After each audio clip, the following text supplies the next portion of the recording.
Fala pessoal, beleza? Voltando, depois de muito tempo aí sem vídeo no canal, vou trazer um vídeo relacionado à pesquisa binária. Há um tempo atrás eu havia estudado sobre o assunto, porém recentemente voltei e, querendo ou não, eu quero trazer esse aprendizado que eu estou conseguindo através dos meus estudos para o canal, porque é uma forma também de eu expressar que eu estou aprendendo alguma coisa, entendeu? Se eu conseguir explicar num vídeo o que eu estudei, é um sinal de que eu estou aprendendo. Então isso aqui nada mais é do que uma experiência de aprendizado, ok? Onde o que eu aprendo, eu transmito aqui no vídeo e você também pode aprender comigo, beleza? Eu tô com o código fonte aqui e eu só gravei esse vídeo porque hoje eu escrevi o código fonte e ele funcionou. Lembrando que eu já estudei isso um bom tempo atrás, aí recentemente tentei fazer o código fonte e saiu uma porcaria, não foi nada do que eu havia entendido. Na verdade eu entendi o conceito, mas na hora de transformar em código eu não consegui fazer, ok? Então eu voltei a estudar o livro e fiquei nessa tentativa e erro. Tentei de novo criar o código, não consegui. E fiquei até que um dia saísse o código sem eu consultar o livro e o dia foi hoje. Por isso que eu estou gravando esse vídeo. Antes da gente ficar aqui no código fonte, eu gosto muito que a gente precisa entender o conceito, a abstração por cima disso. Precisamos entender pesquisa binária numa camada em que a gente ainda não precisa de código fonte. Tudo que a gente precisa entender é o contexto por detrás de tudo isso, ok? Então pensando nisso, primeiro nós vamos mudar de tela, ok? Para a gente entender como que funciona isso. Depois a gente volta aqui para esse código fonte para eu poder explicar como que foi essa implementação e atrelar isso à camada, né, de abstração superior, que é o que eu vou explicar agora. Lembrando, esse vídeo foi desse livro aqui, ó. Não sei se dá para você ver, né? Vou deixar o link na descrição caso você tenha interesse. Mas esse livro é muito bom, muito interessante. Eu voltei a ler ele e conforme eu for conseguindo aprender as coisas, eu vou ficar trazendo aqui para o vídeo. Mas agora vamos mudar de tela, para a gente poder visualizar a nossa ilustração, né? Que eu, depois de tanto tempo, consegui achar umas imagens adequadas para explicar o conceito da pesquisa binária. Vamos lá. Vou trocar de tela aqui rapidinho. Show de bola. Estamos aqui na tela que eu preciso para explicar, mas a princípio, vamos subir aqui, ó. Vamos para cá. A pesquisa binária, ela funciona em cima de uma lista, ok? Aqui eu coloquei pessoas para simular uma lista, porque visualmente eu acho que fica mais fácil de conseguir explicar esse conceito do que colocar as imagens, enfim, pessoas eu acho mais rápido, mais simples. Aqui temos uma lista de 30 elementos. 30 elementos, nesse nosso exemplo, são 30 pessoas, ok? Numa pesquisa convencional, que normalmente você faz e eu também faço no meu dia a dia, quando a gente tem um array, eu estou assumindo aqui que a gente já sabe programar, ok? Você sabe que é um array, ok? No dia a dia, se a gente for pesquisar alguma coisa num array, o que a gente faz? A gente roda um loop, um forzinho lá bonitinho, e fica verificando dentro de um if. Por exemplo, eu quero o número 19. Eu vou lá, faço na primeira iteração 1. Opa, é igual a 19? Não. É igual a 19? Não. Vai indo verificando de 1 em 1 até chegar no 19. Opa, esse é o 19. Agora eu executo toda a lógica que eu preciso fazer, né, caso eu encontre o número 19. Esse é um exemplo. Mas é um exemplo focado numa pesquisa linear, que a gente chama. Por que é linear? Porque a gente vai pesquisando de 1 em 1. A gente vai linearmente varrendo a nossa lista aqui, tudo bem? Agora, a ideia da pesquisa binária é fazer com que essa pesquisa adquira uma ordem, uma grandeza de velocidade tão eficiente que torne isso aqui praticamente ridículo. É como se a gente apostasse uma corrida de uma tartaruga com o Usain Bolt. Na verdade é uma grandeza de diferença até muito e muito maior do que isso, entende? Mas o que eu preciso que vocês entendam a gente faz uma pesquisa de forma linear, que é verificando de 1 em 1, isso é muito lento e existe uma alternativa chamada pesquisa binária, onde a gente vai conseguir encontrar o elemento, seja o exemplo aqui o 19, dentro de nossa lista, numa velocidade tão grande que vai ter uma eficiência muito significativa, tudo bem? Então essa imagem é apenas para ilustrar, até porque o Gemini, cara, eu tentei várias vezes e ele não conseguiu criar uma lista ordenada, porque olha só, os números estão errados, não ficou legal, levei horas, mas o melhor que eu consegui foi isso aqui. Essa aqui é mais uma outra imagem de exemplo, eu só estou destacando, né, o elemento, porque olha só, dentro do conceito da pesquisa binária, ao invés de eu ficar pesquisando um por um para saber qual é o cara que eu quero encontrar, eu sempre aponto para o meio da nossa lista. Então aqui, ó, tá vendo? O carinha do meio são 30 elementos, o elemento do meio vai ser o número 15, então ele é o escolhido. O nosso apresentador aqui do exemplo está apontando para ele, ó, você foi o escolhido. Então, como que vai funcionar isso aqui? Olha que interessante. Finge que esse camarada aqui, ele vai participar do evento aqui. e ele vai falar assim, olha, eu vou escolher um cara da lista, e o apresentador vai falar assim, tá, eu vou usar um método de pesquisar o número que você falou de uma maneira muito mais rápida do que eu ficar conferindo um por um. Essa é a dinâmica do jogo. E ele desafia esse cara falando, tá, eu duvido você fazer isso. E ele vai fazer. Então, vamos lá. Eu vou vir para outra imagem aqui. Porque essa imagem aqui, deixa eu achar ela, essa aqui mesmo. Essa aqui está explicando muito melhor. Vamos lá. Olha só, a nossa lista tem 20 elementos. Ou seja, 20 pessoas. Na apresentação aqui, uma pessoa de telespectador vai dizer, olha, ela vai escolher um número aleatório e a gente vai pesquisar por esse número. Se eu fosse pesquisar de uma forma tradicional, se o número fosse o 15, eu teria que fazer 1 é igual a 15? Não. 2 é igual a 15? Não. 3, 4, 5? Não. Vocês observam que eu tenho que verificar 15 vezes praticamente até achar o número 15. Ou seja, foram 15 operações, 15 tentativas. Agora, na pesquisa binária já é diferente. Olha que interessante, olha que sacada bacana. Eu simplesmente já vou chutar a pessoa que está no meio da minha lista. Entendeu? Então, o cara escolheu o número 15. Eu viro para ele, olha, é 10 o número que você escolheu? Aí o cara fala, opa, não é não, cara, eu escolhi o número 15. Ah, não é não? Então, olha que legal, 15 é maior do que 10. Se 15 é maior do que 10, eu sei que de 10 para trás não serve, pô. Numa única verificação, eu já eliminei metade da minha lista. Ou seja, do 1 até o 10, tá fora.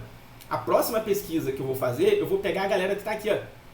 A galera daqui em diante seria que eu fosse pesquisar. No nosso caso aqui dessa imagem, no exemplo, ó, o cara escolheu o número 5, entendeu? Então, olha só, se eu fizer novamente a nossa pergunta que eu fiz, 5, ele é maior ou menor do que 10? Porque, veja bem, o apresentador ele sempre vai no meio da lista. Então, é o número 10 que é o meio da lista nesse exemplo aqui. Então, ele pergunta, pô, 5 é maior ou menor do que 10? 5 é menor. Porra, se 5 é menor do que 10, eu sei que de 11 até o 20, essa galera aqui já pode descartar. Numa única operação, eu já arranquei metade da minha lista. Diferente que na primeira operação, eu sei que o 1, ele não é o número 5. Eu teria que verificar até 5 vezes para achar. Entendeu? Aqui não. Na primeira eu já eliminei metade da minha lista. Então essa imagem aqui ilustra isso, ó. Metade da lista vai embora. Todo mundo vai sair. Agora eu vou trabalhar somente com esse pessoal aqui, ó. Aí o que o algoritmo vai fazer? Ele vai de novo, dentro dessa lista de 1 até 10, achar o elemento do meio e vai sugerir pro carinha falando, calma aí, é esse cara aqui? É o 5? O cara fala, opa, é o 5. Acabou. Em 2 operações, a gente conseguiu achar o número que o cara estava pesquisando.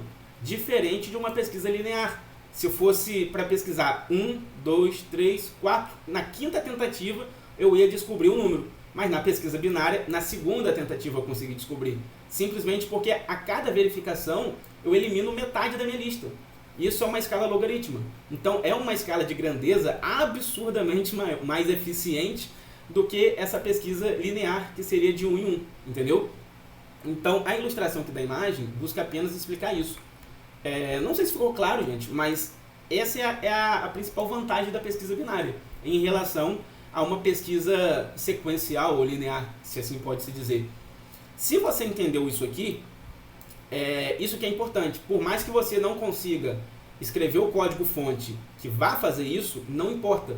Porque você entendendo isso conceitualmente, isso é um alicerce muito forte para você conseguir, né, a partir do momento que você domina a escrever algoritmo a nível de código, beleza. Mas o alicerce principal, na minha opinião, é que você entenda esse conceito.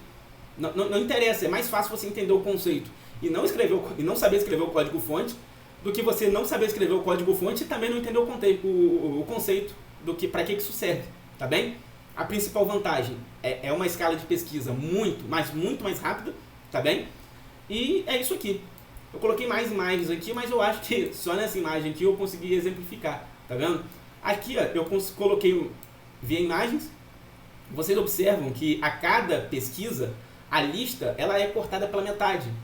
É isso que a gente chama de meio que uma escala logarítmica, porque a cada tentativa a gente reduz metade da lista. Então, olha só, eram 12 elementos, viraram 6 na primeira pesquisa, na segunda são 3, 2 e 1.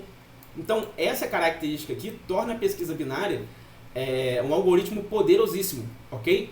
Então, dito isso, pessoal, eu vou voltar para a tela do nosso código-fonte eu vou explicar o funcionamento disso a nível de código e vou voltar para essa tela aqui para a gente fazer um comparativo, para a gente poder entender, né, o que cada trecho de código está fazendo e o que ela representa dentro dessas imagens que eu trouxe aqui para explicar, beleza? Vamos trocar de tela então. Show de bola, galera. Agora vamos aqui no nosso código fonte, ok? Temos uma função e só para recapitular, né, obviamente. Nesse vídeo eu estou considerando que você já sabe programar, porque se você não entende o que é um array, aí fica muito complicado de você entender esse conceito aqui. Então você no mínimo precisa ter uma noção básica de programação, já precisa ter criado alguma coisa, algum algoritmo simples, não importa. Mas alguma coisa você já tem que ter feito. Se é a primeira vez que você está assistindo isso, provavelmente isso vai ser muito complicado de entender, ok? Então, seguindo aqui. Dentro do nosso algoritmo, a gente declara uma funçãozinha aqui, onde a gente, dentro dessa função, né, a gente vai executar o algoritmo. E aqui fora, eu simplesmente declarei uma variável com uma listagem, ok? Vocês observem que a minha lista, ela não é sequencialmente correta. Por exemplo, 1, 2, não tenho 3, já 4, 5, isso aqui não importa. O que importa para a pesquisa binária é que a lista seja ordenada. Então, desde que os números estejam distribuídos numa ordem, certo? Significa que o algoritmo vai funcionar. Ele não funcionaria se eu tivesse aqui 1, 37, 4, 85, tá vendo? Não tem ordem na listagem. Agora, dessa forma, não tendo ordem, o algoritmo não é capaz de fazer a pesquisa, né, de forma eficiente, 100% funcional. Então, recapitulando mais uma vez, um requisito importantíssimo, senão não vai funcionar, é que a lista ela esteja ordenada. Estar ordenado não significa que ele tem que seguir perfeito. Por exemplo, 1, 2, 3, 4, 5, até o número 34. Ele pode pular elementos, como eu fiz aqui. 1, 2, já pulo para o 4, 5, 6, já pulo para o 8, já pulo para o 11, entende? Não importa, desde que esteja ordenado. E aqui foi o meu exemplo. Eu estou passando a listagem e estou pesquisando, eu quero achar o número 6 dentro dessa minha lista. Tudo bem? Conforme eu expliquei no exemplo visual das pessoas lá, né, da lista. Se fosse uma pesquisa sequencial, né, ou linear, para eu encontrar o número 6, eu teria que vir 1 é igual a 6? Não. 2 é igual a 6? Não. 3, 4, até chegar no 6, encontrar e achar o termo da pesquisa. Só que aqui, eu preciso verificar várias vezes, e isso que não é eficiente mediante o nosso algoritmo de pesquisa binária, beleza? Agora vamos aqui na função. Primeiro, eu preciso de 3 variáveis que são muito importantes dentro desse algoritmo. Deixa eu tentar voltar aqui para a gente visualizar a parte da fila. Deixa eu achar uma imagem legal. Essa aqui, ó. Essa imagem aqui vai ser legal. Show. Fazendo uma analogia com o meu código fonte aqui, ó.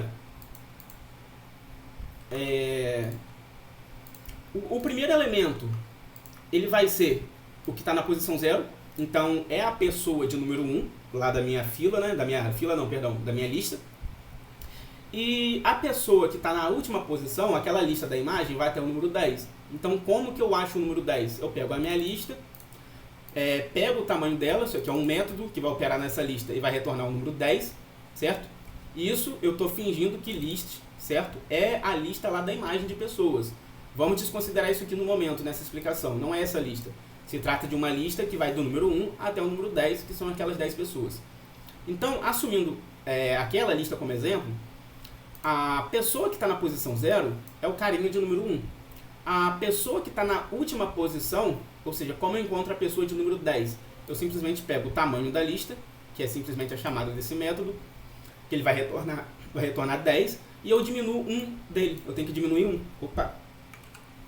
Porque diminuindo 1, eu vou pegar a posição do elemento de número 10. Lembre-se que arrays começam no índice 0. Então, o elemento de número 10 está na posição 9. Então, 10 menos 1, 9 é a última posição. Então, aqui eu acabo de pegar duas coisas importantes, que é a posição do primeiro elemento da minha lista e a posição do último elemento da minha lista. Até aí, show de bola. Isso aqui não importa, não é para o algoritmo. Eu só coloquei isso aqui para eu poder exibir na tela a quantidade de operações que foram feitas até encontrar o número desejado. Ok? Porque, como eu expliquei, na pesquisa linear, eu verifico o primeiro elemento, verifico o segundo, verifico o terceiro. Cada uma dessas verificações é um contador de loop, tá vendo?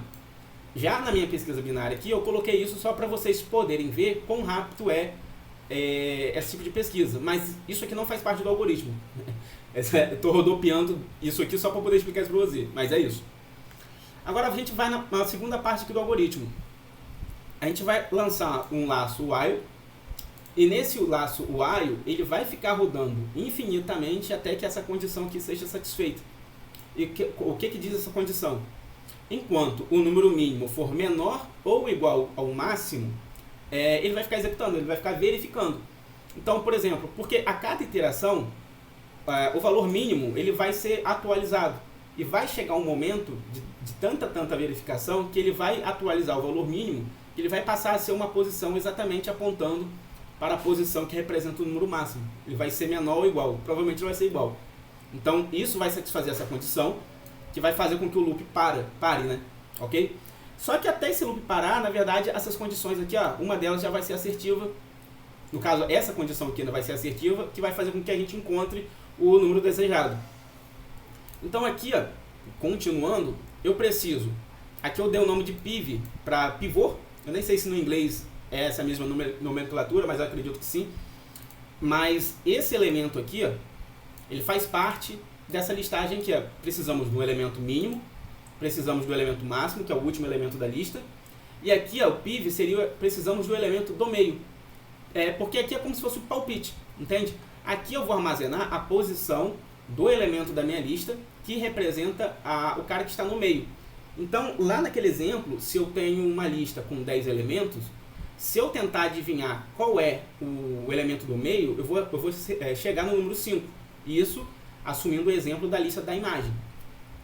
E para a gente achar isso é muito simples. Eu pego o valor da posição do mínimo, que é 0, somo com o valor da posição do elemento máximo, nesse caso seria 9, pego ele e divido por 2, ok? Obviamente eu tenho que formatar inteiro, isso aqui óbvio, é especificamente do JavaScript, porque eu não sei em outra linguagem como que ficaria, mas aqui eu tenho que passar para inteiro, porque se a divisão cair no número quebrado, por exemplo, 4.5, estou chutando aqui, não existe essa posição no array, então vai dar erro. Então eu preciso pegar uma posição de número inteiro. Então isso aqui vai representar o elemento do meio da minha lista, ok? Por que a gente precisa saber o elemento do meio da lista? Porque o algoritmo ele funciona sempre dando como sugestão de palpite a pessoa que está no meio da lista. Você escolhe o número aleatório da lista e o algoritmo fala, é esse cara aqui? É o cara que está no meio? Sim ou não? Se for o cara que está no meio, que seria essa condição aqui, search é o cara falando, né, o número que ele escolheu na lista, e list na posição do pivô aqui, né, que é o elemento do meio, é como se fosse o apresentador perguntando, né, olha, na verdade esse if é isso, esse if é exatamente o apresentador falando assim, cara, o número que você escolheu é o número 5, é o número do meio da minha lista? Se o cara falasse, poxa, sim, você acertou, o algoritmo acaba aqui. Resposta é igual a pesquisa, beleza, retornou, matamos aqui o problema. Só que, se o número que o cara quer encontrar na lista não é o número que está no meio da lista, a gente precisa fazer uma verificação. Essa verificação qual é? São 2 ifs, uma para saber se o número pesquisado ele é maior que o número do meio ou se ele é menor que o número do meio. Porque, através dessa verificação, é que a gente vai conseguir eliminar um lado da nossa lista ou o outro lado da nossa lista. Então, veja bem, se a nossa pesquisa aqui, vamos fingir que é o número 6. Se o número 6 for maior que o número 5, ok? Significa que do número 5 para trás da minha lista, eu posso eliminar todos eles. E construo uma nova lista contando do elemento de número 6 até o elemento final da minha lista. Na verdade, dentro do algoritmo aqui, eu só vou atualizar as posições que representam cada um desses elementos. Por isso que, olha só, se pivô é o número 4 e o número 4 é a posição do número 5, 4, posição do array. Lista na posição de número 4 é igual ao número 5. Lista na posição de número 4 mais 1 é igual ao número 6 da minha lista, ok? Então, nessa verificação aqui, o que eu acabo de fazer? O mínimo, o primeiro elemento da minha lista era o número 1. Se isso aqui é verdade, o primeiro elemento da minha lista vai passar a ser o número 6. Como que eu acho o número 6? Eu apenas pego a posição atual, que era o 5, que no caso era o número 4, o índice, somo 1, que vai passar a ser 5, e coloco ele como elemento mínimo. Já o elemento máximo eu não vou fazer nada, ele vai continuar sendo o tamanho da lista menos 1. Então a minha lista aqui, ó, após a primeira verificação, em vez de ser do número 1 até o número 10, ele vai passar a ser do número 6 até o número 10. Seria mais ou menos isso aqui, após fazer a primeira verificação. E por que que é isso? Porque eu simplesmente peguei a posição do número 6, apliquei no meu mínimo, ok? E o máximo manteve o mesmo. Fazer essa atualização permite fazer com que eu aponte para a minha lista somente esses elementos aqui, ó, e eu ignoro o resto. Então, a próxima pesquisa que eu fizer vai ser com metade da minha lista para frente, que seria isso aqui, ó. A partir daqui, ó, eu faço uma nova pergunta, porque olha só, eu estou dentro de um loop e a condição ainda é verdadeira. Então, ele faz a primeira verificação e volta para o loop aqui e repete. Na segunda verificação, o valor de número 6, ele vai ser menor do que o meu palpite. Porque olha só, o palpite é sempre o elemento do meio da lista. Então, se essa lista aqui, ó, a minha nova lista, se eu for analisar quem é o elemento do meio, é o número 8. Ok? E fazendo essa verificação aqui, ó, 6 ele é menor do que 8. Sendo 6 menor do que 8, eu vou fazer uma nova atualização.